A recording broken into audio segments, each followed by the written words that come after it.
नीतीश जी पर एक बहुत बड़ा आरोप ये लगता था कि ये पलटू राम है। तो अब तो पलटने का कोई स्कोप ही नहीं है। टाइगर जिंदा जरूर है लेकिन टाइगर कैद हो गया है। मैं जानता हूं कि महिलाओं ने नेल पॉलिश लगा लगा के स्याही छुपा छुपा के वोट किया है।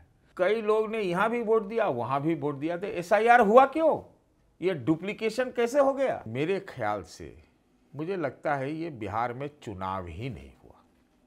ये चुनाव नहीं था। क्या इसी प्रकार से चुनाव लड़ा जाएगा? आप वोटिंग करने जा रहे हैं, उससे एक एक दिन पहले आपके खाते में खैरात आ रहा है। हम लोग तंज में ये कह सकते हैं कि जब वोटिंग के कतार में लोग लगे हुए हो और सबके पास आज मोबाइल फोन है तो पैसे उसी समय दिए जाए। और जिस प्रकार से ये चुनाव हुआ उससे मुझे लगता है कि चुनावों के भविष्य पर सवाल निश्चित रूप से खड़े हो गए और गंभीर सवाल खड़े हो गए। 35 से 40 हजार करोड़ रुपए जो है इस प्रकार से दिए गए। इस प्रकार का चुनाव मैंने अपनी जिंदगी में नहीं देखा। पता नहीं, अब तो लग रहा है आगे यही खाली देखने को मिलेगा। जिस तरह से ये जो सर्जिकल स्ट्राइक के जरिए चुनाव लड़ा गया वो मतलब आप समझिए अप्रत्याशित है, अनप्रेसिडेंटेड है। बहुत ही पीड़ा होती है ऐसा देख करके। अब ऐसा वक्त आ गया है, अब चुनाव बहिष्कार, सांसदों विधायकों के इस्तीफे, ऐसी चीजें भी देखने को अब मिल सकती हैं। सर, इस चुनाव में बीजेपी बराबर के भाई पे आ गई है 2025 में, तो आगे अब ये बराबर वाला भाई, बड़ा भाई जल्द बन जाएगा सर? सच में बड़ा भाई बन चुका है। अब ये बनने वाली बात आगे की नहीं है, ये ऑलरेडी बन चुका है। कि आज बीजेपी चाह ले तो इन्हीं नंबर्स में जो अभी नंबर आए हैं विधायकों की, इसी में से नीतीश जी को दाहिने करके अपनी सरकार बना ले सकती। बीजेपी के मशीन के आगे, तंत्र के आगे ये टिक पाएंगे क्या? कुछ 2-4 महीना में ऐसी स्थिति बने कि या तो नीतीश जी खुद हट जाए या उनको हटा दिया जाए। मेरे ख्याल से ना जेडीयू चलेगा 25 से 30 तक और न ही नीतीश चलेंगे 25 से 30 तक, क्योंकि वहाँ अभी भी नीतीश फैक्टर मोदी फैक्टर पर ज़्यादा भारी है। आप बीच चुनाव में ये बोलोगे कि वोट चोरी हो जाएगा तो जो चोरी करने वाला रहेगा वो क्या छोड़ देगा उस दौरान? अगर मोदी एनडीए इसकी हार होती इस बिहार के चुनाव में तो दिल्ली हिल जाती। ये पर्दे के पीछे क्या हुआ? ये तो राहुल गांधी 24 में कहते थे ना, खटाखट खटाखट। ये तो बीजेपी ने करके दिखा दिया, खटाखट खटाखट। आज ये लोग कहते रह गए जंगल राज। ये कभी नहीं बताया कि जो मोकामा का अनंत राज है ये कौन सा राज है। महागठबंधन को एच दिखा रहे थे, फिर एग्जिट पोल आता है और सब नतीजे आ जाते हैं। तो कहीं आपकी कैलकुलेशन में गड़बड़ हुई है? तो मैंने 10 लोगों को पहले ही भेज दिया था और कि एक कहिए तो हम दिखा देते हैं। नहीं सर, 130-35 सीटें जो है एनडीए को आएंगी। नमस्कार, मेरा नाम हैदर अब्बास नकवी है और आप लोग मुझको इस वक्त दास स्वतंत्र पर देख रहे हैं। जी हाँ, बिहार इलेक्शन ख़त्म हो गए, लेकिन बिहार इलेक्शन से क्या समझना चाहिए सब लोगों को? तो आप लोगों ने हमसे कहा, हमें मेल आए, मैसेज आए कि भाई सतीश केसिंग से बताइए, समझवाइए कि क्या इस बार बिहार इलेक्शन 2025 से हम लोग समझे। तो जैसा आप लोगों ने कहा था, गुजारिश की थी, तो हमने सर से कहा तो और सर हमारे लिए आ गए हैं। आपके सामने सतीश केसिंग हैं। सर, पूरे चुनाव के दौरान आपको अलग अलग चैनल, अलग अलग यूट्यूब पर आपको देखा गया। चुनाव ख़त्म हो गया, नतीजा आ गया, तो अब आप ये पूरा अगर चुनाव को एक आम आदमी दूसरे राज्य का या जो बच्चे पढ़ रहे हैं या जो राजनीति कर रहे हैं वो समझें तो क्या समझें? देखिए, मैं जवाब तो दूंगा, लेकिन सबसे पहले दास स्वतंत्र के तमाम दर्शकों का तहे दिल से अभिवादन। ये हैदर साहब, आप हमसे मुखातिब हैं, ये हमारे लिए सौभाग्य की बात है, हम दोनों के लिए गौरव की बात है कि ये बहुत अच्छी बात है कि हम लोग कम से कम चर्चा तो कर रहे हैं जी। अब आते हैं जवाब पे। ये देखिए, मेरे ख्याल से मुझे लगता है ये बिहार में चुनाव ही नहीं हुआ। ये चुनाव नहीं था, ये चुनाव नहीं था। और दूसरा ये कि बिहार के इस चुनाव से आगे आने वाले देश में तमाम चुनाव के भविष्य पर सवाल खड़ा हो गया। क्या इसी प्रकार से चुनाव लड़ा जाएगा कि आप वोटिंग करने जा रहे हैं, उससे एक एक दिन पहले आपके खाते में खैरात आ रहा है? मेरे पास जानकारी है कि कम से कम 2 लोगों की जानकारी है कि वृद्धा पेंशन एक दिन पहले आया वोटिंग से, और जो तमाम स्कीम के पैसे थे जो पहले योजना के थे, लेकिन पैसे जो है मॉडल कोड ऑफ कंडक्ट और वोटिंग का जो दिन है उसके बीच में आया। हमने तो ये भी सुना कि जो बिहार सरकार के लिए जो काम करने वाले जो लेबर फोर्स है, जो कॉन्ट्रैक्टर्स हैं, उनके भी पैसे इसी दौरान कई मामलों में दिए गए, ऐसा दावा किया गया है। तो अगर इस चुनाव इसी प्रकार से लड़ा जाएगा तो ये तो सवाल ये है ना कि अब तो हम लोग तंज में ये कह सकते हैं कि जब वोटिंग के कतार में लोग लगे हुए हो और सबके पास आज मोबाइल फ़ोन है तो पैसे उसी समय दिए जाए, और पैसे देने की बात अगर आई तो हो सकता है कि उसमें जो पैसे हो थोड़ा 75% पहले दे दीजिए और वोटिंग जब कर ले वो आदमी तो 25% दीजिए। तो मैं चुनाव की विश्वसनीयता, चुनाव आयोग की विश्वसनीयता और जिस प्रकार से ये चुनाव हुआ उससे मुझे लगता है कि चुनावों के भविष्य पर सवाल निश्चित रूप से खड़े हो गए और गंभीर सवाल खड़े हो गए। जी सर, ये तो प्रजातंत्र है और इस पे इतना बड़ा सवालिया निशान, तो क्या ये हो गया है कि अमीर आदमी जिस तरह से होता रहा है गरीब को खरीद लेता है, एक अमीर पार्टी ने, इस तरह का खेल हुआ है सर? देखिए, अब तो आगे के चुनावों में ये होगा कि जो सरकार सत्ता में रहती है और जो सरकार सत्ता में है, जो पार्टी सत्ता में है, गठबंधन हो चाहे एक पार्टी हो, वो तो अब यही काम करेगी कि अब कोई काम करने की आवश्यकता नहीं है। 10,000 अभी मिला है, अब हो सकता है आगे उसका रेट बढ़ जाए तो सारी सरकारें अंत में आके मॉडल कोड ऑफ कंडक्ट लागू होने के बाद ही 10 की जगह 20-25 हज़ार देश की आवाम को, गरीब जनता को, बेकार लोगों को, हर चीज़ों से त्रस्त लोगों को भाई आप पैसा ट्रांसफ़र कर दें। अरे भाई उसके लिए क्या है, उसको तो एक वोट देना है, जाके 10-20 हज़ार रुपया में एक वोट दे देगा। अब इसी तरह से सबको, तो बिहार में तो ये बात लगता है कि 35 से 40 हज़ार करोड़ रुपए जो है इस प्रकार से दिए गए हैं, है कि नहीं? आप इस चीज़ को समझ लीजिए। अभी तो ये अभी आरोप लग रहे हैं कि जो वर्ल्ड बैंक से 14,000 करोड़ रुपया आया था वो घंटे भर में उसका जो है डाइवर्सन किया गया। अब इसमें कितनी सच्चाई है वो हम नहीं कह सकते, लेकिन जो मैं पढ़ रहा हूँ, देख रहा हूँ, जो फील कर रहा हूँ वो मैं आपके सामने व्यक्त कर रहा हूँ। ये चुनाव मेरे ख्याल से ये वोट तंत्र का चुनाव था। ये जो चुनाव था वो सत्ता के तंत्र का चुनाव था। इसमें न मुद्दे थे न क्या था, पता नहीं क्या था। हमने देखा कि हेलीकॉप्टर बिहार में लगता है कि 50 हेलीकॉप्टर भर दिन इधर से उधर आ जा रहे हों। तमाम देश के नेतागण एकदम लगता है जैसे पूरा देश ठप पड़ गया हो, सारा वहीं उनकी जुटान हो गई हो। आपने ये देखा कि जो इतनी ट्रेनें चली, चुनाव वोटिंग से पहले चली, छठ में चले अच्छी बात है, लेकिन जो वोटिंग से पहले जगह जगह कुछ तो दिखा, कुछ पता नहीं कितने और आए होंगे। और ये ट्रेन तो चलिए कुछ दिख भी गया, ये बस ट्रक कितने चले होंगे, क्या होंगे, कौन लोग थे वो, क्यों, मतलब मैं एकदम गंभीर सवाल तो खड़े होते हैं। और इस प्रकार का चुनाव मैंने अपनी ज़िंदगी में नहीं देखा। पता नहीं, अब तो लग रहा है आगे यही खाली देखने को मिलेगा। सर, ये 90% का स्ट्राइक रेट कहा जा रहा है और कहा जा रहा है कि नीतीश और नरेंद्र की लहर ने सब कुछ बदल दिया। हैदर जी, मेरे ख्याल से 90% का स्ट्राइक पर हमको ज़्यादा सवाल नहीं उठाना चाहिए। हमको सवाल उठाना चाहिए कि ये 100% का स्ट्राइक रेट क्यों नहीं हुआ, ये हम कहना चाहते हैं। 90 का स्ट्राइक रेट पहले भी हुआ है, 2010 में भी एक पार्टी का हुआ था, शायद बीजेपी का ही हुआ था।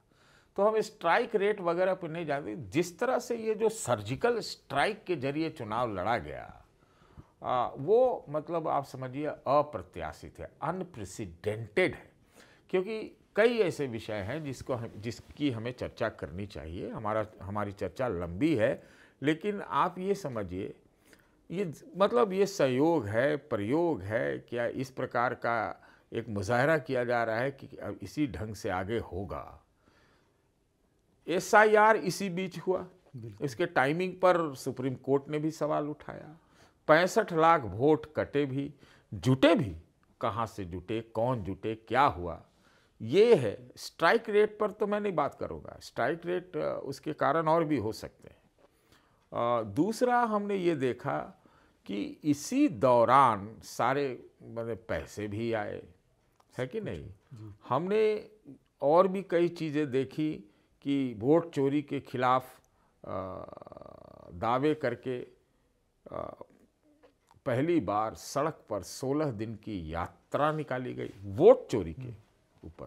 पहले भी धांधली हुई है, अनियमितताएं पहले भी होती थी, ऐसा नहीं था कि नहीं होता था, लेकिन ये तो एकदम सड़क पे चीज़ें आ गई ना।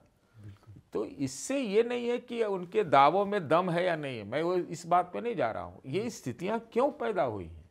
इसी बीच में हरियाणा का हाइड्रोजन बम फूटा, बहुत तरह के चुनाव आयोग पर सवाल खड़े हुए।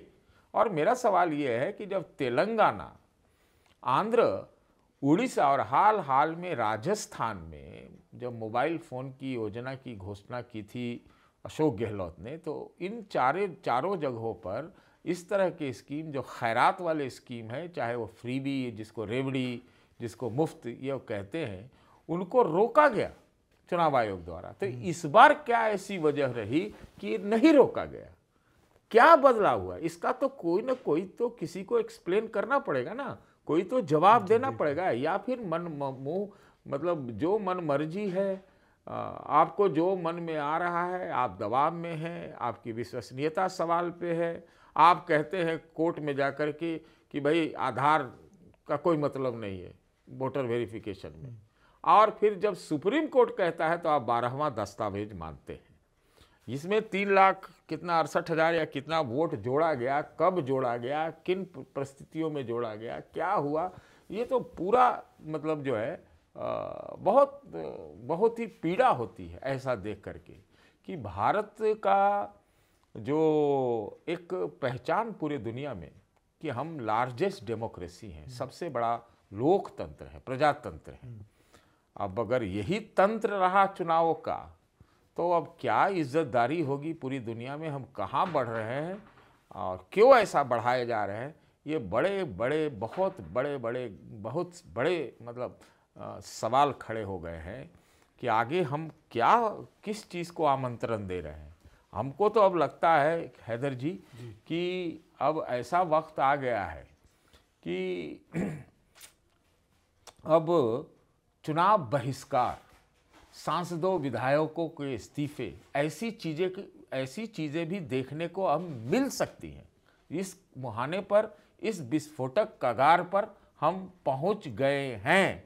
हम ये कतई नहीं कह रहे हैं कि आप अपनी दुर्बलता को छिपाने के लिए हो सकता है आप ऐसा कर रहे हो, लेकिन कई ऐसे सवाल जो उठाए जा रहे हैं उसका विश्वसनीय जवाब, संतुष्ट करने वाला जवाब तो देना ही पड़ेगा ना, नहीं तो लोगों का यकीन विश्वास किस चीज़ में रहेगा।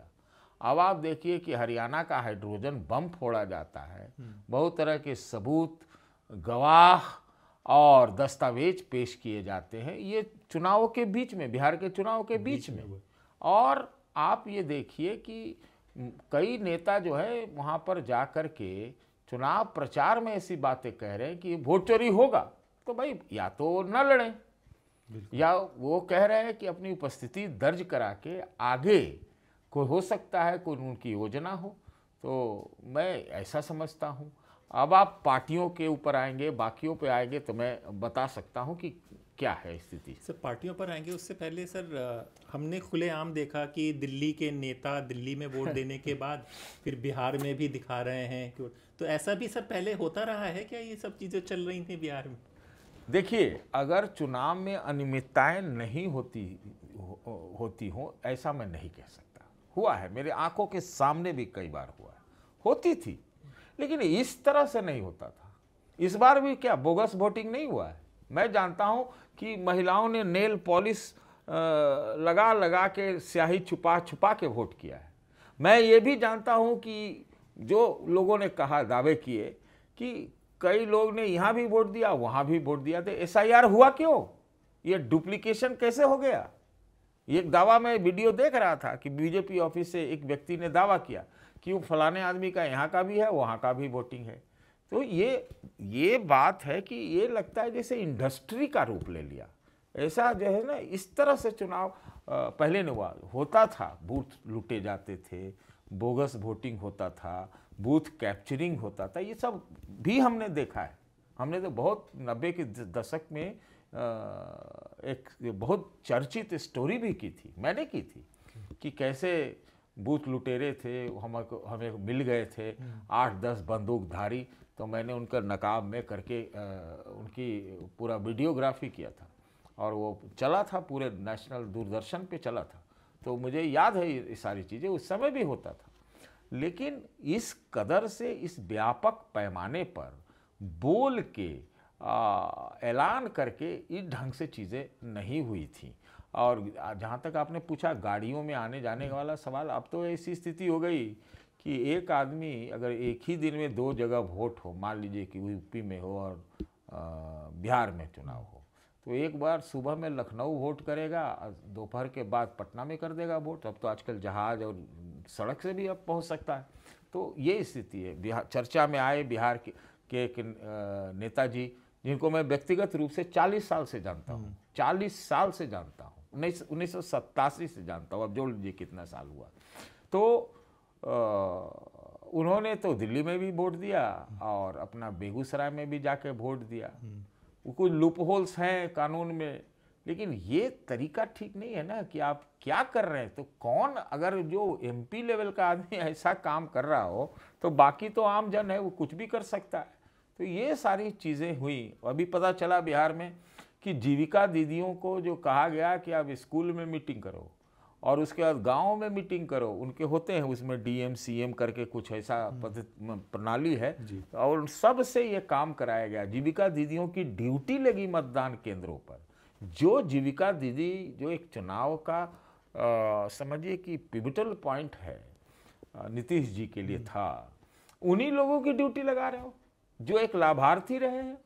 तो ये चीज़ें बिल्कुल ठीक नहीं है। जो ऑब्जर्वर गए, जो पुलिस बल बाहर से गई, ये सब इतना, मतलब हम कहेंगे कि नग्नता हमको कभी देखने को नहीं मिली। और आप गिनते जाइए तो आपको 85 चीज़ ऐसी मिलेगी जो ये कहता है कि जैसे ये पॉलिटिकल जो एक लेवल प्लेइंग फील्ड है, उसमें फील्ड तो ये था ही नहीं। लेवल की तो बात छोड़ दीजिए, और हमको लगता है ये पॉलिटिकल भी नहीं था। जी सर, इस चुनाव में बीजेपी बराबर के भाई पे आ गई है 2025 में, तो आगे अब ये बराबर वाला भाई, बड़ा भाई जल्द बन जाएगा सर? देखिए, बीजेपी बड़ा भाई नहीं, सच में बड़ा भाई बन चुका है। अब ये बनने वाली बात आगे की नहीं है, ये ऑलरेडी बन चुका है। नीतीश जी पर एक बहुत बड़ा आरोप ये लगता था कि ये पलटू राम है, तो अब तो पलटने का कोई स्कोप ही नहीं है। टाइगर जिंदा जरूर है, लेकिन टाइगर कैद हो गया है। कारण है कि आज बीजेपी चाह ले तो इन्हीं नंबर्स में जो अभी नंबर आए हैं विधायकों की, इसी में से नीतीश जी को दाहिने करके अपनी सरकार बना ले सकती है, भाजपा बना सकती है ऐसी स्थिति। और नीतीश जी जो पलट जाते थे या RJD, वो तो अब पलटने की स्थिति में 25 विधायक लेके क्या करेंगे। अब अगर उसमें से 85 मिल भी जाते हैं नीतीश जी के, तो कितना होता है? 110 कितना हुआ, जोड़ लीजिए, और 8-10, तो इतना बीजेपी के मशीन के आगे, तंत्र के आगे ये टिक पाएंगे क्या? तो अब तो मुझे लगता है कि ये भाजपा के भल मनसाहत के ऊपर है या लोकाचार के ऊपर निर्भर करता है कि वो नीतीश जी को मुख्यमंत्री बना रही है। तो बना रही है, अभी तो वो भी क्लियर नहीं है, लेकिन बना रही है। तो आप ये समझिए कि अब भारतीय जनता पार्टी के आप अगर रहमो करम पर चले गए, ऐसी नंबर्स आ गए, तो आप ये क्यों कह रहे हैं कि बड़ा भाई बन जाएगा? ये तो तय है कि अभी भी नीतीश जी को बना दिया जाएगा, और स्वास्थ्य कोई बहुत उनका अच्छा है ऐसा नहीं कहा जा सकता, ये मैं भी कह रहा हूँ। ये मुझे तो लगता है कि अब चलिए वो अब डाइग्रेस हो जाएगा, वो हम बाद में बात करेंगे, लेकिन नीतीश जी को बनाने का मतलब ये है, हो सकता है अगला कुछ 2-4 महीना में ऐसी स्थिति बने कि या तो नीतीश जी खुद हट जाएं या उनको हटा दिया जाए।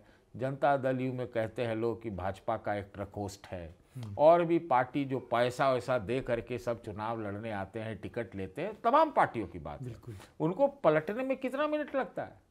तो हम अब कौन से तंत्र में चले गए? आइडियोलॉजी नाम की कोई चीज़ नहीं है। आज आप मुकेश सहनी से बुलवा लो इनके पक्ष में, कल फिर उनके पक्ष में बोलने लगेंगे। यही जो है जेडीयू, एक 1.25 साल पहले तक नीतीश जी क्या बोलते थे, 1.5 साल पहले तक, अरे ये लोग कोई काम कर रहा है दिल्ली वाला, खाली प्रचार करता है बीजेपी के लिए, ये कहते थे। और फिर आज देखिए उनकी बोली। तो ये बात है कि अब कोई इस तरह की जब आइडियोलॉजी नहीं रही, कोई सिद्धांत ईमानदारी नहीं रही, तो अब आप क्या कहते हैं कि सरकार बनने बिगड़ने में कोई टाइम थोड़ी लगता है। लेकिन इससे जो है देश में, देश का जो बुनियाद है वो मेरे ख्याल से उस पर बहुत ज़्यादा फ़र्क पड़ रहा है। भविष्य कैसा होगा, उसमें क्या क्या होगा, ये कहना बड़ा मुश्किल है। और यही चल रहा है, पैसा तंत्र, इंडस्ट्री तंत्र, वोट तंत्र, अब बिजनेस पॉलिटिक्स। तो जो एमएलए है टिकट दे के 1.5 करोड़ रुपया में, जैसा लोग कहते हैं, लिए है, तो उसको ये थोड़ी दिख रहा है कि कौन मेरा आइडियोलॉजी है। वो तो एक दिन में उसको कोई 3 करोड़ 5 करोड़ दे देगा, वो पलट जाएगा, उसमें क्या है, इसमें कोई बड़ी चीज़ है। और ऐसा तो नहीं है कि ये जो राजनीतिक वर्ग है वो कोई पढ़ा लिखा ईमानदार, मोटे तौर पर अधिकांश तो ऐसे ही हैं, जो बहुत ही अजीब तरह के लोग हैं। तो अब वो आते हैं बिजनेस करने के लिए, तो इसमें तो सारी चीज़ें बहुत ज़्यादा बिगड़ गई। तो लेकिन आपके मूल सवाल पर आते हुए निश्चित रूप से हम कह सकते हैं कि नीतीश जी जो है अब मजबूर मुख्यमंत्री होंगे, और अब उनके पास पलटने के लिए कोई मैदान नहीं है कि जाके दूसरे मैदान में खड़े हो जाए। सर, हम 2025 की बात आगे को बढ़ाएंगे, थोड़ा सर पीछे चलते हैं, 1977 की बात करते हैं। तब भी कांग्रेस को हटाने के लिए एक आंदोलन हुआ था और फिर सहयोग में आए थे, और फिर हमने देखा कि जनसंघ किस तरह से आगे बढ़ी। तो अभी का दौर और वो दौर, अभी भी बीजेपी को वहाँ पे बिहार में इतना ज़्यादा सीटें, सब कुछ हो गया है, तो किस तरह से फ़र्क आप देखते हैं चीज़ों को? देखिए, भारतीय जनता पार्टी के चुनावी मशीनरी, वो हरदम चुनाव लड़ते रहते हैं, चुनाव और 80% के दम पे लड़ते हैं। तो 20% को मानते ही नहीं देश में, देश में नहीं मानते हैं। वो वोट न टिकट देते हैं, न कुछ करते हैं, न उनको वोट चाहिए, 80-20 का नारा लगाते हैं। तो हमको लगता है इसके बावजूद भी उनका वोटिंग मशीन, उनका चुनावी तंत्र, उनका पूरा प्रबंधन, उनके संसाधन, उनके नेतागण हरदम 24 घंटे चुनाव के मोड में रहते हैं। वो किसी कीमत पर चुनाव जीतना चाहते हैं। तो एक तो पक्ष भारतीय जनता पार्टी का ये है, इसमें विपक्ष में न एकता है, न विपक्षियों में एक कोई सतत प्रयास करता है, न उनके नीतियां हैं, जरूर रहती हैं, लेकिन उसमें फिर स्थायित्व नहीं है, मतलब कंटिन्यूटी नहीं है। और हरदम वो तरसते रहते हैं, कितनों के ऊपर मुकदमा चल रहा है, हमको लगता है उसके चलते कॉम्प्रोमाइज्ड भी रहते हैं, डरे रहते हैं। तो ये एक स्थिति है। ऊपर से हम लोग ये देख रहे हैं जिस प्रकार से चुनाव हो रहे हैं, और तो बहुत तरह की चीज़ें ऐसा है जिससे लगता है कि अब मैदान उबड़ खाबड़ है, लेवल प्लेइंग फील्ड तो है ही नहीं। अब आपने पूछा है 1977 का, जी 77 में मैं 6ठे क्लास में था, 6 क्लास में, और हमने, बिहार का आदमी पैदा होते ही जो है राजनीति देखने सोचने लग जाता है, तो दिखा दिया जाता है, ना भी चाहे तो उसके मन में, उसके आँखों के सामने सारी चीज़ें आ जाती हैं। तो जब हम हॉस्टल में रहते थे तो 74-75 में ही हमें कुछ कुछ समझ में आने लगा था कि कुछ चीज़ें हो रही हैं यहाँ पे, है ना। मैंने अपने बालकनी से एक हॉस्टल का अभी भी याद है कि बिहार सेक्रेटेरिएट में आग लगा दिया गया था, वो देखा था। वो अभी भी मुझे याद है। जो आप बताइए ना, सेकंड थर्ड में था। तो एक चीज़ था, वो आंदोलन था जी। उस समय गिरफ्तारियां भी हुई थी, उसमें ज्यादतियां भी हुई थी, इसमें दो राय नहीं है। हुई थी, बिल्कुल हुई थी। तभी तो ये नौजवानों का, जयप्रकाश जी आए, सबको इकट्ठा किया, नौजवानों से जो आंदोलन शुरू हुआ वो देश भर में फैल गया। उसमें दक्षिण को छोड़ना पड़ेगा आपको। ये दक्षिण में तो नतीजे भी 1977 के कांग्रेस का था, 154 सीटें आई थी, और पूरा नॉर्थ इसके इलाके से पूरी तरह से कांग्रेस जीरो हो गई थी। गजब का वो उस है। एक बात जरूर कहना पड़ेगा, 1977 के चुनाव में धांधली का या कोई भ्रष्टाचार का या चुनाव आयोग पर कोई आरोप नहीं लगा था, एक पैसे का आरोप नहीं लगा था। ये एक बड़ा ही अंतर है। और दूसरा कि इंदिरा गांधी चाहती तो वो भी करवा सकती थी 1977 में, लेकिन हमको लगता है कि उन्होंने एक प्रायश्चित किया 77 का चुनाव करके, कि जातियां जो इमरजेंसी में हुई और जो आंदोलन का रूप आकार था, खासतौर से बिहार में, गुजरात में, तो ये हमको लगता है कि उनके दिमाग में ये बात आई होगी कि ये चीज़ें, स्थिति बेकाबू हो रही है, इसलिए शायद ये सोचा हो कि वो चीज़ें दबाव नहीं डाला जाए और उसमें वो बुरी तरह से चुनाव हारे। बुरी तरह से तो हम नहीं कहेंगे, क्योंकि दक्षिण में तो उन्होंने वही जीती, 154 सीटें थी। इस तरफ जो है, यहाँ यूपी से, राजस्थान से यूपी, सब इलाका पूरा जो है आपका नॉर्थ कहें, नॉर्थ और ईस्ट, उसमें उनका सुपड़ा साफ हुआ। खुद चुनाव हार गई थी राजनारायण जी से, रायबरेली में वो चुनाव हार गए थे। उनके पुत्र संजय गांधी भी अमेठी से हार गए, तो कौन बचा था उसमें। तो अगर आज के डेट में तो ये संभव नहीं है। आज के डेट में सुपड़ा साफ होना सत्ताधारी पार्टी या पार्टियों का संभव ही नहीं है। आप अगर होने भी लगेगा तो कई तरह की चीज़ें हो जा सकती हैं, जो कि हमको देखने को बिहार में मिला कि किस प्रकार से 35 से 40 हज़ार करोड़ रुपए जनता के हाथ में, जनता के जेब में, जनता के अकाउंट में वोट से पहले तक, वोटिंग से पहले तक डाला गया।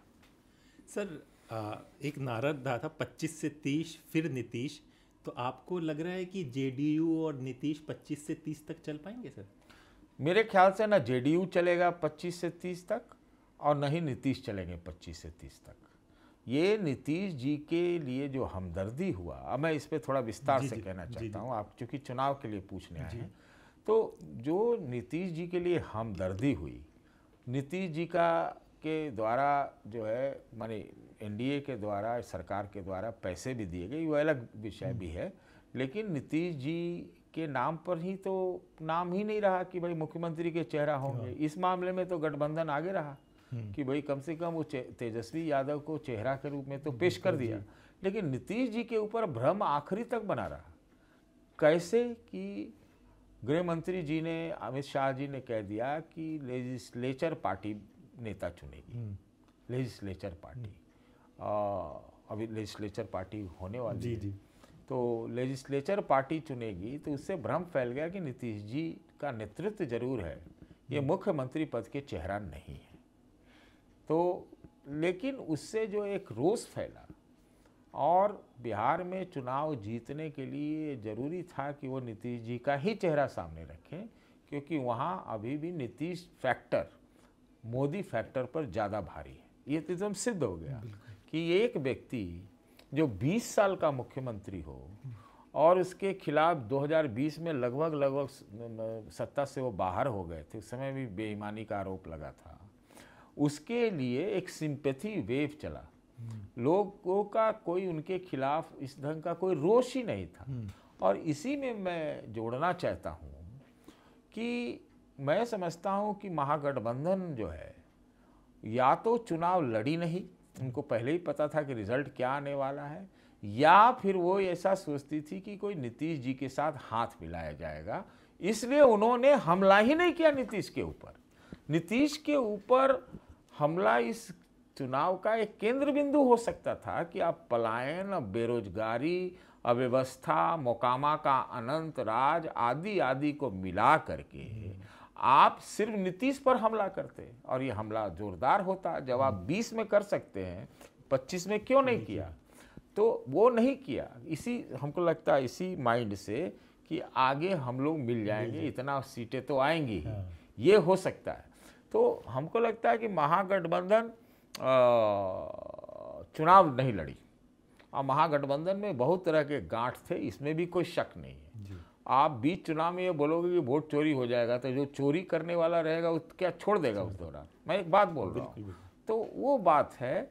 और महागठबंधन ने चेहरा दिया, घोषणा पत्र भी दिया, एक डिप्टी सीएम भी दिया, लेकिन दो डिप्टी सीएम देना भूल गए। उसका कोई उन्होंने कोई कहे तो दिया कि बताएंगे, बताया नहीं। फिर एक परिवार एक चुनाव एक नौकरी, इसकी बात उन्होंने घोषणा की, ये भी बताया कि इसका हम डिटेल देंगे, दिया क्या? नहीं। तो इसलिए मुझे लगता है कि महागठबंधन इस चुनाव को नहीं लड़ी। राहुल गांधी तो अपनी चुनावी सभाओं में कह रहे थे कि वोट चोरी होगा, देखिए मैं कह रहा हूँ चोरी होगी, तो हो गई। अगर वो कह ही रहे हैं तो इस बार कौन छोड़ देगा? जब इतना कुछ बिहार के चुनाव पर दांव पर चुनाव में लगा हुआ था, अगर मोदी एनडीए इसकी हार होती इस बिहार के चुनाव में तो दिल्ली हिल जाती, दिल्ली हिल जाती। और आगे आने वाला कई चुनाव हैं, वहाँ पर भी जो एक इनविंसिबिलिटी है, जो कि अपराजय है, ये नहीं हार सकते, वो हिल जाता। बीजेपी आरएसएस के रिश्ते के बारे में कहा जाता है, कई तरह की बातें कही जाती हैं, वो प्रतीत भी होता है। भारतीय जनता पार्टी का राष्ट्रीय अध्यक्ष ही 2 साल से नहीं नया चुना गया है। तो इतना कुछ अगर स्टेक पे लगा हुआ हो, दाव पे लगा हुआ हो, समझ रहे हैं बात को? तो मुझे तो ये मन में बात आती थी कि एक ही चमत्कार शायद हो जाए कि भाई वहाँ 80-85% लोग जातियों में मतलब पिछड़े वर्ग के लोग हैं, वो सब एक हो जाए और वो शायद वो कुछ करामात, मतलब करामात नहीं, कोई चमत्कार हो तो ये लोग सत्ता में आ सकते हैं। अब एक आध बार 2 बार हुआ है तो वो, लेकिन इसका माहौल इस ढंग से नहीं था। एक तरफ आप कुछ नहीं कर रहे और दूसरी तरफ पैसे पैसा पैसा पैसा, एकदम ब्लिट्स जिसको कहते हैं ना। अभी हाल में देखा होगा ना कि किस तरह से इजराइल में, ईरान में, इस जगह में बमबारी होती थी ना, उसी प्रकार से चुनाव लड़ा गया, एकदम बमबारी। जी सर, हम महागठबंधन पे बात करेंगे, उससे पहले एलजेपी की बात करें। चिराग पासवान ने अपने आप को हिंदू दलित नेता बना लिया है और अब दलित भी हिंदू है, ये भी क्लियर हो गया सर इस चुनाव में? नहीं, देखिए इस चुनाव में क्या क्लियर हुआ मैं नहीं जानता हूँ। ये चुनाव क्लियर हो गया, वो देख लिया, वो हो गया। लेकिन देखिए इनके पिताजी भी अपने चरमोत्कर्ष पर 29 सीट लाए थे। कभी भी एलजेपी रामविलास जी कभी भी इससे आगे नहीं बढ़ी। जो वो कह रहे हैं कि हिंदू दलित नेता हैं, ठीक है, वो अपने ढंग से पॉलिटिक्स करें, लेकिन हमें नहीं लगता है कि इससे वो दलितों के मसीहा बन जाएंगे। अभी अगर जो चर्चा भी चल रही थी कि नीतीश और पासवान के बीच में कुछ तकरार हो सकते हैं, क्योंकि अतीत है 2020 का, जिसमें उन्होंने 43 पर उतारने में बहुत प्रमुख भूमिका निभाई थी, जो बीजेपी के हनुमान अपने को कहते हैं। तो कहने का मतलब है कि अगर वो ये दावा करते हैं, बात ये है कि देखिए हिंदू सामाजिक व्यवस्था में बहुत ज़्यादा अभी भी इतना ज़्यादा डिस्क्रिमिनेशन है, भेद दृष्टि से देखते हैं, वो समरसता नहीं है। तो ये तो आपस में ही विरोधाभासी है कि जो अगड़ा जात है, वो दोनों के संबंध जो हैं बहुत ये है, उल्टा पुल्टा है। अभी तो उसमें कोई समरसता, क्योंकि इसमें स्ट्रक्चरल जो व्यवस्था का सुधार है वो तो है ही नहीं। अगर ऐसा नहीं होता तो अम्बेडकर जी, बाबा साहब अम्बेडकर कभी हिंदू धर्म नहीं छोड़ते। वो किस आधार पर हिंदू धर्म छोड़ के गए? इसी असमानता के आधार पर, छुआछूत के आधार पर। तो आप दलितों के नेता तो हो जाएंगे, लेकिन हिंदू सामाजिक जो ऑर्डर है उसमें बदलाव कहाँ है? वो तो वहाँ की वहीं है, दलित दलित ही है। दलित अगड़ा थोड़ी हो रहा है। अब वो अगड़ा भी होता है आर्थिक रूप से तो उसको तो अगड़ा दलित कहा जाता है। आप ये समझ लीजिए। तो हिंदुओं के एक दलित नेता के रूप में भाजपा भी चाहेगी कि वो आगे बढ़ें।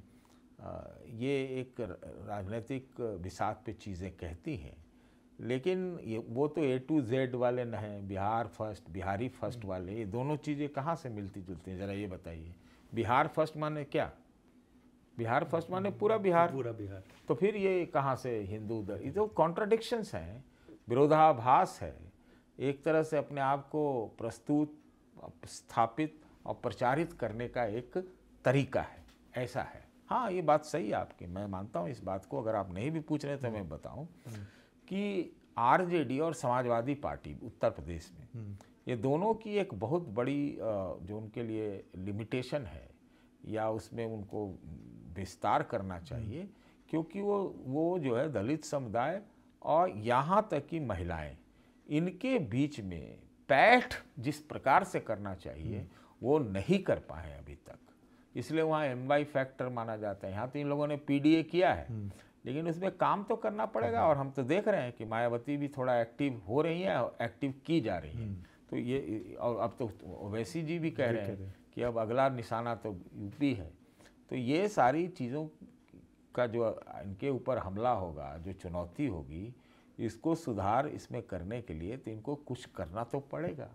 ठीक है भाई, M और Y मिला के बिहार में 32% हैं, लेकिन ये भी तो है कि ये हिंदू मुस्लिम वाला पॉलिटिक्स में हिंदू पोलराइजेशन भी होता है, ऐसा हम डिनाई नहीं कर सकते। और यादवों के दबंगई का आरोप लगाते हुए उसका भी काउंटर पोलराइजेशन होता है। तो ये दिखा है और ये दिखता है, बार बार दिखता है। नहीं तो अखिलेश पिछला वाला उस समय का चुनाव नहीं हारते। ये काउंटर पोलराइजेशन है और उसमें दबंगई वाली चीज़ ही होती है कि इसके खिलाफ भी लोग खड़े हो जाते हैं। बिहार में भी खड़े हो रहे हैं। ये बात है, जो जहाँ दबंग है वो अतताई करता है, वो शोषण करता है, वो गुंडई करता है। ये तो दिखाई पड़ा है। तो है, मैं अपने चुनाव क्षेत्र की ही बात आपको कर दूं तो बहुत लंबे समय बाद ऐसा हुआ कि एक अगड़ी जाति और यादवों का कॉम्बिनेशन हुआ। हाँ, तो इसलिए हमारी सीट से आरजेडी का उम्मीदवार एक अगड़ा जीता है ना। फिर भी वो कितना था, मतलब इनकी एकता क्या थी, इसी से आप अंदाज़ा लगा लीजिए कि जो अगड़ा वर्ग का व्यक्ति आरजेडी से जीता उसको अपनी जाति का सिर्फ 30-35% वोट मिला। आप समझ लीजिए इस चीज़ का। ये सारी राजनीति के व्याकरण हैं और अपना अपना वर्चस्व के एक अपने अपने व्याकरण हैं। तो उसमें और इसमें आपके सामने जो होता है वो तो चुनाव का मशीन है। वो तो ऐसे ही फॉल्ट लाइंस जो गड्ढे हैं उसी वो उनको वही दिखता है। अब आप देखिए ना, बिहार में चुनाव के विश्लेषण के बजाय अब क्या हो रहा है कि लालू परिवार टूट गया, इसकी चर्चा ये सड़क पे है। सड़क पे परिवार, माने इस ढंग से चीज़ें आ रही हैं। तो आप क्या चुनाव का प्रचार, चुनाव का विश्लेषण कर लीजिएगा हैदर जी। आपको भी तो लालू परिवार का जो अंदरूनी कलह क्लेश और सब कुछ हो रहा है उसी पे चर्चा करने के लिए आप विवश होते हैं। लेकिन चलिए, आप बिहार का विश्लेषण कर रहे हैं। सर, पीके को आप कैसे देखा आपने शुरू से लेके आखिरी तक? उनकी भूमिका, कई बातें की, बड़े एग्रेसिव रहे, इंटरव्यू में अलग लेवल पे चले गए, लिख कर सबको देते रहे, और अभी लोग प्रेस कॉन्फ्रेंस का इंतज़ार कर रहे हैं। देखिए, प्रशांत किशोर के बिहार में 3 साल काम करने का फ़र्क तो पड़ा। उससे जो राजनीतिक विमर्श है, जो समसामयिक मुद्दे हैं, जैसे पलायन, बेरोजगारी आदि आदि आदि आदि का, परिवारवाद का आदि आदि का, उसको लेकर एक चर्चा बनी, एक मुद्दा बना, एक विमर्श बना और आम जनता में इस बातों की चर्चा होने लगी। इसमें उनका माना जाएगा कि उनका योगदान है, क्योंकि वहाँ 2 विकल्प पे ही चीज़ें चलती थी। 3% ही उनके वोट आए। लेकिन जिस प्रकार से उन्होंने 3 साल मेहनत की, ऐसा लगा कि 3 दिन के भीतर अचानक जो है उड़ गए, पता नहीं कहाँ चले गए। राघोपुर जो तेजस्वी यादव का चुनाव क्षेत्र है, वहाँ गए भी और उसके बाद लगता है जैसे चुनाव से विड्रॉ कर गए। और अनाप शनाप वो एरोगेंस उनका, या फिर ब्लफ कहें, एरोगेंस कहें या ब्लफ कहें, वो तो जीरो ही साबित हुए। कि वो कहे कि नीतीश को 25 सीट नहीं आएगी, 25 सीट आएगा, लिख के दे रहे थे। ये भी कह रहे थे, उसके बाद बोले कि बदलाव का वोट है, पता नहीं कब क्या बोले। लेकिन मुझे उनका अचानक से छू मंतर हो जाना, बीच चुनाव से गायब हो जाना, मेरे दिमाग में कुछ और बातें आती हैं। कहीं कोई वो दबाव में तो नहीं आ गए, कहीं उनके ऊपर दबाव डाला तो नहीं गया। उनके तो 5-6 कैंडिडेट बैठ गए बीच चुनाव में, नॉमिनेशन फाइल करके बैठ गए। ये क्या हुआ पर्दे के पीछे, ये पर्दे के पीछे क्या हुआ? लेकिन ऑल इन ऑल इतना जरूर कहना पड़ेगा कि प्रशांत किशोर अब आगे क्या करते हैं देखने लायक चीज़ होगी। उन्होंने बिहार के एक विमर्श को बदला, इसमें कहीं दो राय नहीं है। चाहे एक ये पार्टी चाहे वो पार्टी, दोनों पार्टियों ने उनसे चीज़ें लपकी, ऐसा नहीं है कि नहीं लपकी। और आप ये देखिए कि जो पलायन का मुद्दा हो, चाहे बेरोजगारी का मुद्दा हो, जो बिहार के विकास का मुद्दा हो, जो जातिवाद से परे नहीं आगे की बात करता हो, वो अपना जात भी नहीं बता पाए, नहीं बताया उन्होंने। तो एक नया विमर्श तो उन्होंने खड़ा किया, लेकिन छू मंतर क्यों हो गए ये अभी तक उन्होंने नहीं बताया, ना बताएंगे। चलिए सर, अब महागठबंधन में आते हैं। अगर सर लोग ये जान रहे हैं कि आरजेडी के जो तेजस्वी यादव हैं उनके पास क्या है, सिर्फ लालू के एक नाम के अलावा उनकी अपनी क्या पहचान है, ना वो अगर युवाओं के साथ भी नहीं हो पाया, इस तरह की चर्चा हो रही है। इसमें क्या आपने कैसे देखा तेजस्वी और आरजेडी को, अगर आप देख रहे हैं तो? देखिए मैं कई बार पहले कहा भी कि बिहार की जो पारंपरिक सामाजिक जातीय व्यवस्था है, उसमें परिवारवाद क्या क्रिमिनल भी चल जाता है। क्रिमिनल को भी अपनी जाति वाले जो है उसके नेता मान लेते हैं। अनंत सिंह इसके उदाहरण है जी। नहीं तो पहले के मुकाबले ज़्यादा वोट से जीत गए हैं, जबकि हत्या के आरोप में वो अब जेल में है। ऐसे ही कई और जीते हैं। तो जो पारिवारिक सामाजिक पारिवारिक जो जातीय व्यवस्था है, उसमें लालू जी का कंट्रीब्यूशन तो बहुत ज़्यादा है। सोशल जस्टिस में बहुत ज़्यादा कंट्रीब्यूशन। भले ही बाद के राज्य को उनको आप जंगल राज कहें, लेकिन जो पिछड़ों को आवाज़ देने वाला अगर कोई व्यक्ति बिहार में है तो वो लालू प्रसाद यादव है। हम लोगों ने अपने आँखों में से देखा है कि बूथें लूट ली जाती थी। दबंग जो अगड़ी जाति के थे वोट नहीं देने देते थे पिछड़ों को।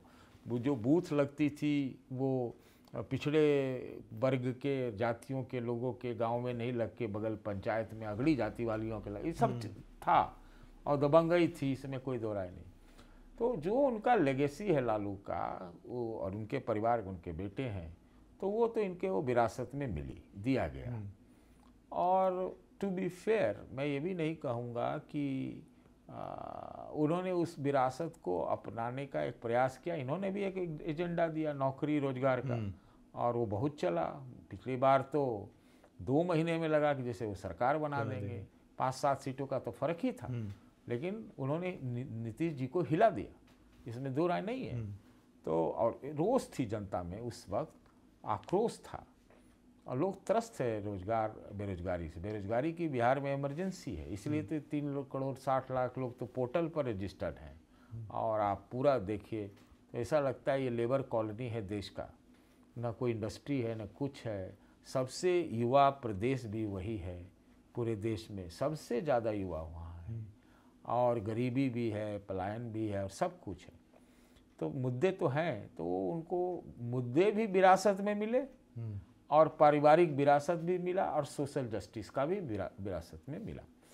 लेकिन हमको क्या लगता है कि 24 और 25 के बीच में 24 1 साल खास तौर से मैं कहना चाहूँगा, उसमें मुझे लगता है वो बहुत शिथिल पड़ गए। जो उनका मूवमेंट होना चाहिए था, ऑर्गेनाइज करने का, लोगों का आह्वान करने का, वो उन्होंने नहीं किया।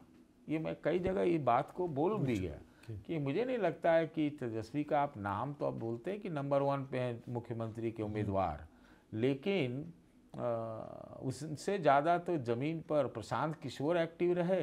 और बिहार में अगर गर्मी इस बार के चुनाव में थोड़ा लाया उससे पहले, तो राहुल गांधी ने वोट यात्रा के जरिए निकाला। उससे पहले कहाँ कोई तेजस्वी यादव का मूवमेंट दिखता है या कुछ है। एक्चुअली हमको लगता है कि जब से ये महागठबंधन टूटा, नीतीश जी इधर पलटे, उसके बाद से वो ढीले पड़े। और हमको लगता है टेकन फॉर ग्रांटेड एटीट्यूड में उनको लगा, मेरा ऐसा मानना है कि ये चुनाव निकाल लो भाई, अगर इतना तो सीटें आ ही जाएंगी कि नीतीश जी से मिलने का स्कीम रहेगा। और बाद में तो नीतीश जी बड़े बूढ़े हो गए तो हम ही उत्तराधिकारी हो जाएंगे, हम लालू के उत्तराधिकारी तो हैं ही। हमको लगता है ये कैलकुलेशन गलत हो गया। और महागठबंधन में जो गांठें रही, एक अपना वजूद बचाने की लड़ाई लड़ रहा था जो कि आरजेडी था, और दूसरा अपना वजूद फिर से जमाने के लिए कांग्रेस आई सामने। तो ये टकराव निश्चित था। मैं तो बोलता हूँ कि कांग्रेस का दुश्मन सबसे ज़्यादा बीजेपी है ही नहीं, क्योंकि कांग्रेस का जो उनका चुनौती है वो तो उस जमीन से है, उन लोगों से है जो अपना अपना जगह कब्जा करके या काम करके कांग्रेस को रिप्लेस करके काबिज हो गए। फॉर एग्जांपल यूपी में ले लेते हैं अखिलेश। अरे भाई, वो जब जमीन छोड़ेंगे तभी ना कांग्रेस काबिज होगी, या आरजेडी छोड़ेगी तभी ना काबिज होगा कांग्रेस। तो ये टकराव तो निश्चित रूप से, और ये विरोधाभास जो है कांग्रेस की नीतियों में भी दिखता है कि सहयोगियों से, एलाइज से किस प्रकार का संबंध रखा जाए न रखा जाए। क्योंकि कांग्रेस को लगता है कि अपने बलबूते भी करें और कोई ज़रूरत पड़े तो सहयोगियों का भी।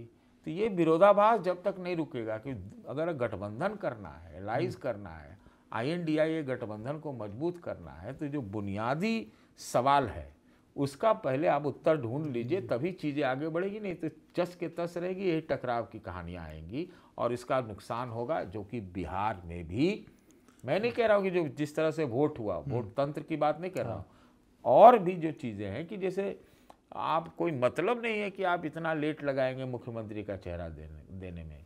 ये कोई मतलब नहीं है कि आप 60 दिन तक गायब होकर चले जाएंगे कोलंबिया। इसका कोई मतलब नहीं है कि तेजस्वी यादव पूरा बिहार में पूरा बढ़िया से दौरा क्यों नहीं करेंगे।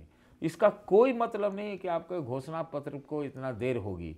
और आप अगर एक फैमिली एक पेंशन की ऐसी बड़ी बात कह दे रहे हैं तो आप बताएंगे तो लोगों तक। बिल्कुल कि आप बताने के लिए भी तो आपको समय चाहिए कि आज एक प्रेस कॉन्फ्रेंस कर दिया या दास स्वतंत्र पे देख लिया, उससे काम हो गया क्या? नहीं होगा, नहीं होगा लोगों में। और दूसरे तरफ है कि आप नौकरी के लिए बात कह रहे हैं, और दूसरे तरफ इतना विशाल काय चुनावी मशीन है और पैसा पैसा खटाखट खटाखट। ये तो राहुल गांधी 24 में कहते थे ना, खटाखट खटाखट। ये तो बीजेपी ने करके दिखा दिया, खटाखट खटाखट। सर, ये सवाल आपसे जानना बहुत ज़रूरी है, दर्शकों को भी ये समझेंगे जो अभी, जैसा आपने भी कहा, आरजेडी के परिवार में जो चल रहा है। दूसरा कि एक जो जंगल राज को किया गया, तो इसका एज ए पत्रकार आप किस तरह से देखते हैं? और एज ए बिहार के रहने वाले, अगर आप एक वोटर होते हैं, उनके परिवार को हम देखते हैं कि टूट रहा है और जंगल राज बताया जा रहा है, उसको कैसे देखते हैं? तो क्या ये असर करता है चीज़ें? देखिए, जातिगत जो जातिग्रस्त समाज है, बिहार का इतिहास क्या है कि जमींदारी थी, अगड़े वर्ग का, अगड़े जातियों का वर्चस्व था। और उसको जो वास्तविक बहुत बड़ा चुनौती मिला वो लालू के मार्फत मिला। लालू ने पिछड़े वर्गों को जगाया, कहा कि तवा उलटो, रोटी पलट दो। तो वो लोग आए जो कमरे में बंद रहते थे, गरीब थे, सताए हुए लोग थे, उनको आवाज़ दी। तो वो पहले तो दरवाजे पर निकले, दरवाजे से चौराहे पर पहुंच गए। तो ये टकराव बढ़ा, अगड़ा वर्ग अपना छोड़ना नहीं चाहता था, तो ये टकराव था। एक तो ये है, इस टकराव से भी बहुत सारी चीज़ें हुई, इसमें भी हुई चीज़ें और उसमें भी हिंसा हुई। और ये हिंसा लाजमी था, ये होना था। टकराव का अगर कारण बनेगा तो ये हिंसा होगी। दूसरा जो इसका पक्ष है कि जो जंगल राज जिसको आप कहते हैं, ये आपको मानना पड़ेगा कि लालू राबड़ी राज में जो जो विकास के पैमाना है वो सोशल जस्टिस और सामाजिक जो शक्तियाँ थीं, पिछड़ी जातियाँ थी, उन्हीं को जगाने में ज़्यादा लगे रहे।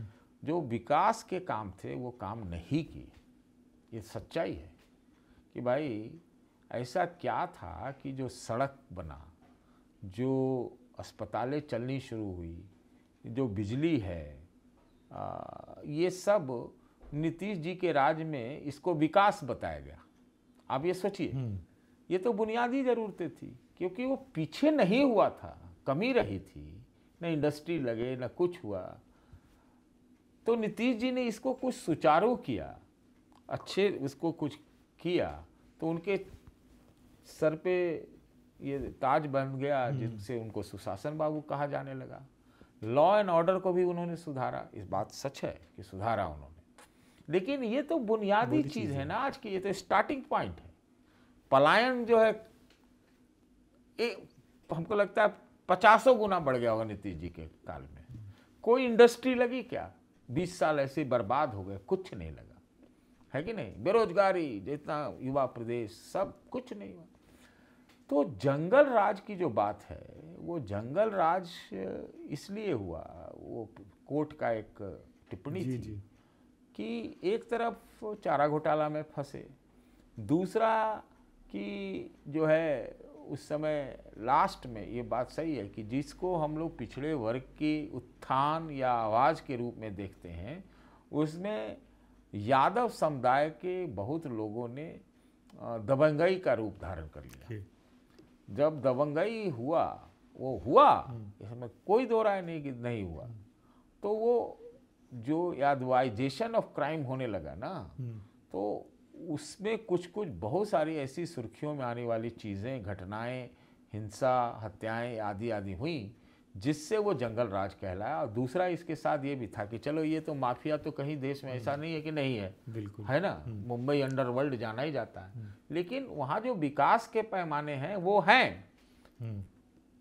हैं, वो लोग बढ़ाते रहते हैं, अपना काम करते रहते हैं, विकास के कार्यक्रम होते रहते हैं।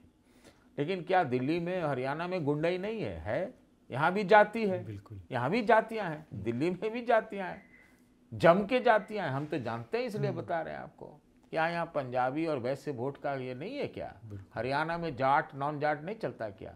लेकिन जब वहाँ विकास बिहार में नहीं हो रहा हो, गरीबी गुर्बत बढ़ रही हो, आप कह रहे हैं सोशल जस्टिस के आप पुरोधा हैं, और उसके जगह पे कुछ चंद क्रिमिनल्स हैं जो जाति के नाम पर अपना वो क्रिमिनलिटी कर रहे हैं, तो ये जंगल राज हुआ। अब इस एक तो रहा लालू राज की बात, लालू रबड़ी राज के बाद। रबड़ी जी मुख्यमंत्री थी, अब विषम परिस्थितियों में उनको बनाया गया, घर से निकाल के बनाया गया, तो जिसको जो मनाया वो किया, ये बात सच्चाई है।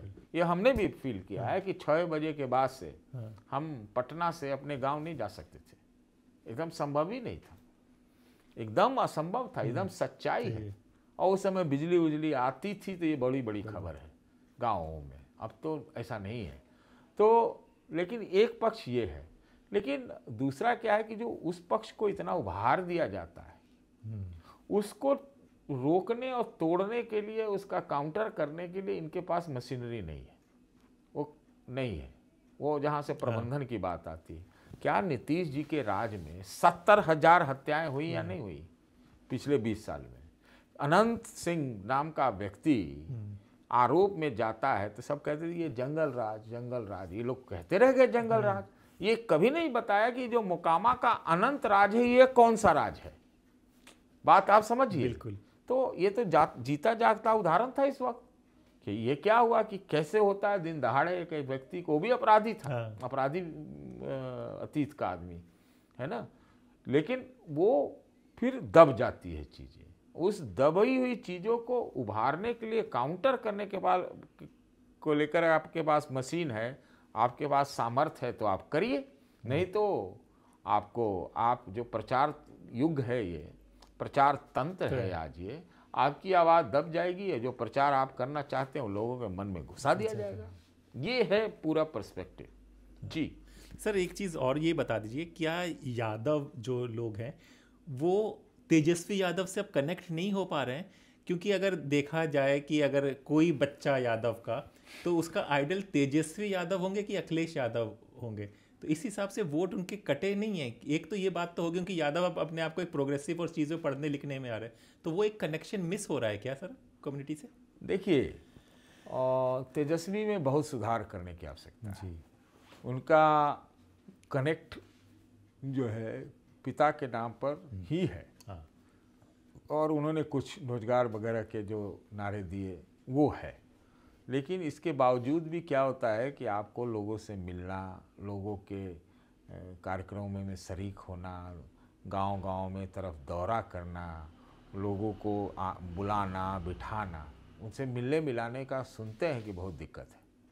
तो ये है कि उनके पास पूरा विरासत तो है, और उसके नाम पर वोट शायद कटे भी ना हो, कटे नहीं हो। भले वो 10-20 हज़ार रुपया जो अभी चुनाव में आया उसके लेकर कुछ कट जाए, वैसे तो कुछ मुसलमान भी दे देते हैं वोट बीजेपी को, वो नहीं है। लेकिन मोटे तौर पे ऐसा नहीं है। हाँ, जहाँ तक अखिलेश यादव की बात है, अखिलेश में भी के लिए मैं पहले कहता था यही बात। मैंने तो उनसे एक बार मंच पे पूछ लिया था, जब दर्शक में था, मैंने पूछ लिया था कि आप तो लल बबुआ हैं, बहुत मेरे ऊपर गर्म हो गए थे। हाँ, कि आप तो लल बबुआ हैं, क्योंकि आपको विरासत में आपको मिल गया, फैमिली ट्री में कि आप ही पॉलिटिशियन होंगे, तो आप मिल गया।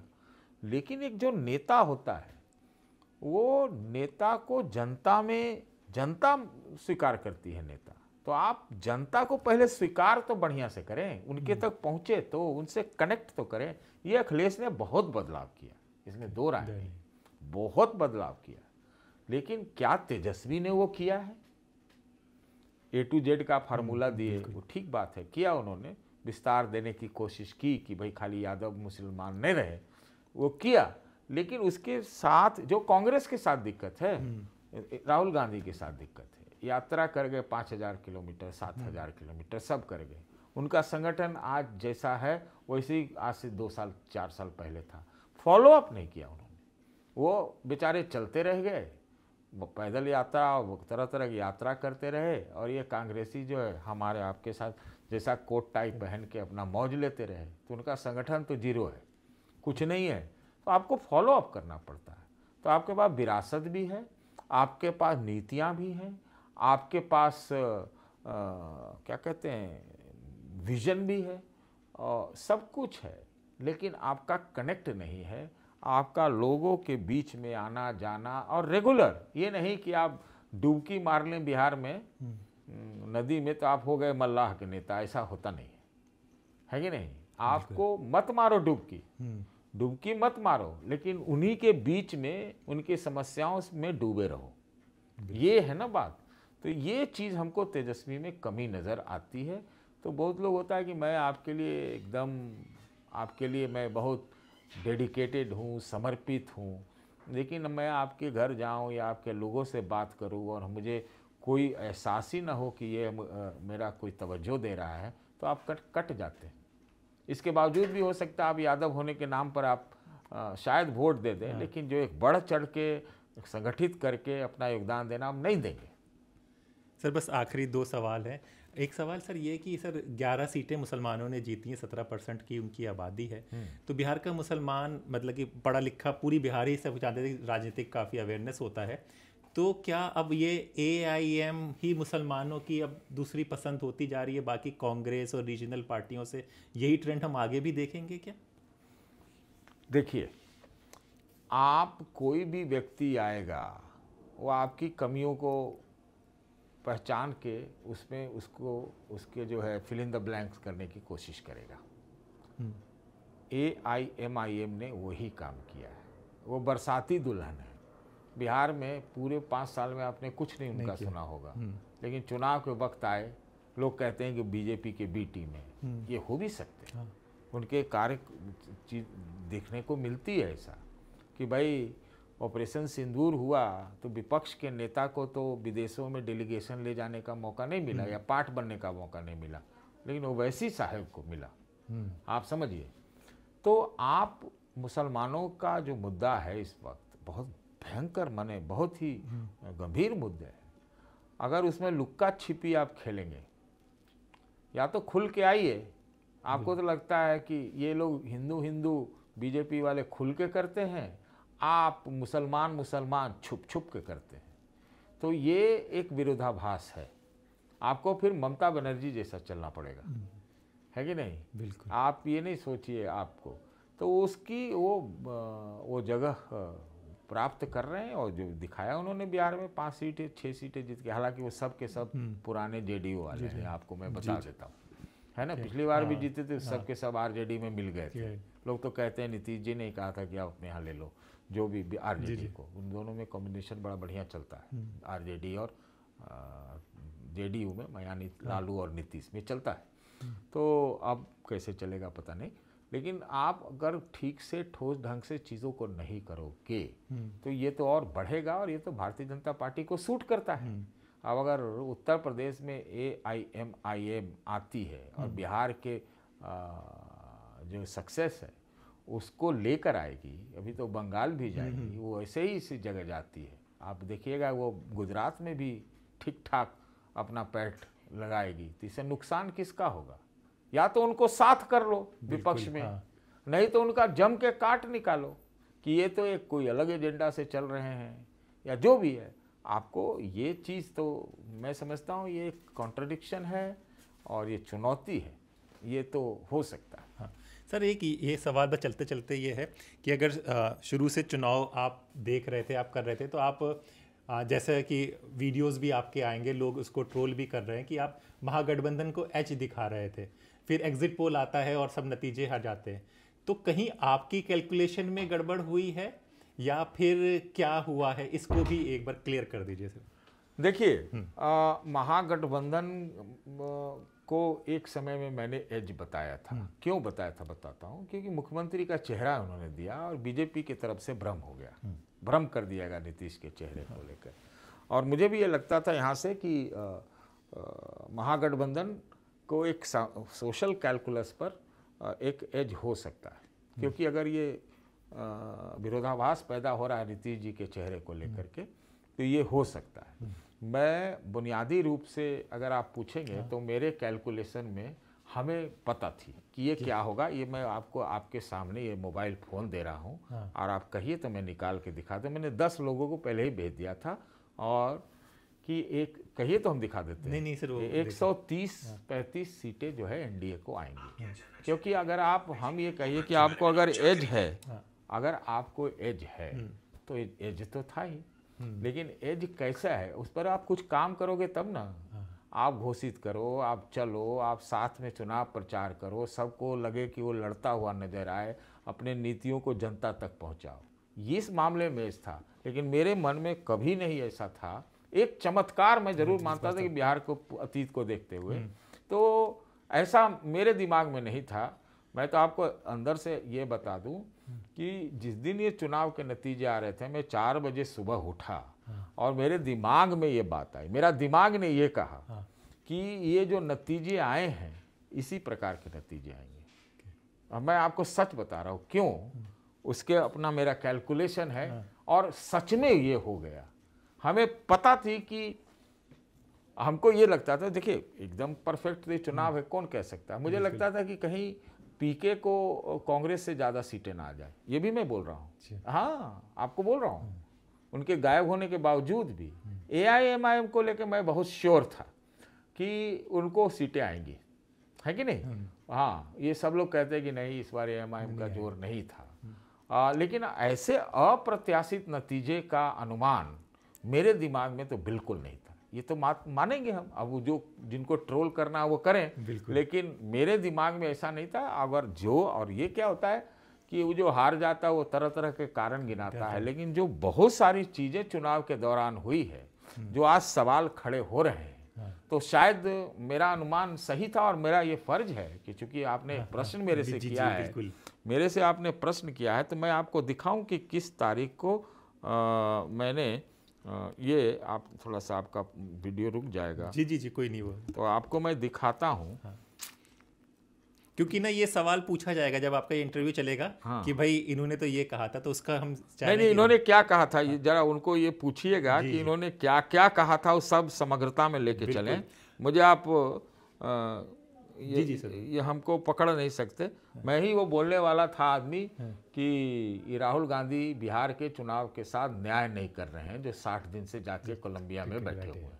ये सार्वजनिक टीवी पर मैंने बोला ये बात, बिल्कुल। ये बोला, वो तो बहुत ज़्यादा वायरल भी हो गया। तो ये भी मैं बोला ना, उसको आप समग्रता में से आपको लेना होगा। ये देखिए, आप इनको नहीं होते दिखा दीजिए जी। कि कितना तारीख है, तारीख भी तो देखिए। बिना तारीख देखे हुए कैसे होगा? फिर 4 नवंबर कब था? 4 नवंबर को मैंने आपके जानने वाले व्यक्ति को क्या मैंने लिख के भेजा, देखिए। बीजेपी सेकंड राउंड आरजेडी 65-55, ये है वो नाम ब्लर कर देना। ये सर ने 4 नवंबर को भेज दिया था ये, ठीक है। ये देखिए, मैं बोलिए तो पढ़ देता हूँ। मेरे हिसाब से उस समय के अनुमान में मैंने बहुत सारे, 4 नवंबर की बात है। हाँ, 4 नवंबर को बहुत सारे संपादकों को भेजा, जो अभी मेन लाइन नेशनल मीडिया जिसको आप कहते हैं और तरह तरह के नाम देते हैं, उनको लिख के भेजा है। और इसमें मैंने बीजेपी को 65 से 70 और 60 के, मैंने दोनों में से कुछ हो सकता है ऐसा कहा। आरजेडी को 65 कहा था। तो ये तो मैं गलत हो गया। आप कह सकते हैं गलत हो गया, लेकिन ये तो बीजेपी आज जो प्रोटेस्ट हो रहा है वो इसी को लेकर हो रहा है ना। मैं थोड़ी कह रहा हूँ जीत हार का, लेकिन प्रोटेस्ट यही हो रहा है कि सब कहाँ गए। जेडीयू को मैंने 55 से 60 सीटें दी थी। तो अगर मैं इतना पक्षपाती होता तो 55-60 सीटें तो जेडीयू को नहीं देता। 5 सिर्फ बीजेपी से कम दे रहा है, और बीजेपी से एक जगह से हम ज़्यादा भी दे रहे हैं। अंततः ये 4 सीट का फासला रहा है कि नहीं। अच्छा, कम्युनिस्ट को हमने जरूर 60 सीटें दी थी, क्योंकि कम्युनिस्ट जो है CPI-ML वगैरह, उनका कैडर वोट रहता है और हमारे इलाके में ही ज़्यादा लड़ते हैं। तो हमको लगता है कि वो अपनी सीट बचा लेंगे। तो 15 सीट के 17 सीट के अलावा पीके को मैंने 7-8 सीटें दी थी, देख लीजिए। और पासवान को 15 से 17 दिया था, है ना, दिया था, ऐसा नहीं था कि नहीं दिया था। और साहनी को 7 से 9 दिया था, आया 0, है ना। माझी को 4 दिया थी तो बराबर ही रहा, 5 आए। कुशवाहा को 4-5 दिया था, उतना ही रहा। और ओवैसी को 3 सीटें दी थी, है ना, लिखा हुआ है ना, कोई मैं झूठ तो नहीं लिखा हुआ है ना। 5 आई है। तो ये मेरा अंदाज था कि महागठबंधन को 105 से 10 और एनडीए को 135 से 40 सीटें, 140 सीटें आएगी। मुझे भी नहीं समझ में आया कि भाई ये 60-62 सीटें कैसे बढ़ गई। क्या ये सिर्फ पैसे से बढ़ी? जो पैसे आए ना खटाखट वोटिंग से एक दिन पहले तक आई, हो सकता है उसने करामात किया हो, या पता नहीं। जिस तरह का आरोप लग रहा है कि बड़ी धांधली हुई है, तो वो आरोप लगाने वाले जब दस्तावेज लेके आए, सबूत लेके आए तो मानेंगे। लेकिन हाँ, ये बात जरूर है, आप जब ख़त्म कर रहे हैं इस चीज़ को, ये चुनाव अप्रत्याशित, अनप्रेसिडेंटेड था।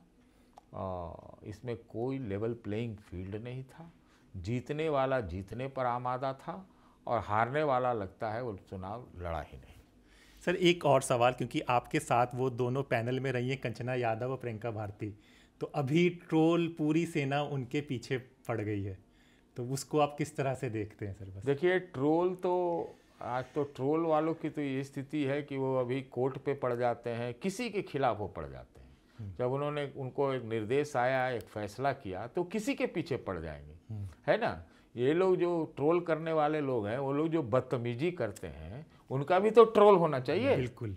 तो बात यह है कि उनके हाथ में पावर है, संसाधन है, और वो ले दे के राशन पानी चढ़ जाते। कोई मतलब नहीं है कि कौन इन 2 महिलाओं को, जो कि पिछड़े वर्ग से उठ के आई हैं, इस लेवल पर पढ़ी लिखी महिलाएं, दोनों शायद जेएनयू की पढ़ी लिखी हैं, एक डॉक्टरेट भी है, उनके ऊपर पढ़ने से क्या फ़र्क हुआ? अब हमको लगता है उनका और पॉपुलैरिटी बढ़ेगी। वो डिगने वाले लोग नहीं हैं। मैं जो उनसे मुलाकात भी मेरी हुई, इन दोनों से, कंचना से और प्रियंका नाम है शायद, दोनों में दमदार हैं दोनों, ये बात तो सच है। और भाजपा जो करती है, भाजपा के प्रवक्ता जो करते हैं, उनके लिए ये दोनों बहुत उपयुक्त है। चलिए देखिए, बहुत अच्छी चर्चा रही, आप लोगों को सब कुछ समझ आ गए होंगे और हमने भी सारे सवाल पूछे और सर ने बहुत ईमानदारी के साथ सबके जवाब दिए। तो इसी तरह की बातें जो आप लोगों को समझ में आए द स्वतंत्र पर हमेशा जारी रहेंगी। तो अपने दोस्त हैदर अब्बास नकवी को इजाज़त दीजिए, फिर होगी मुलाकात ऐसे ही किसी चर्चा के साथ। तब तक के लिए नमस्कार, शुक्रिया सर।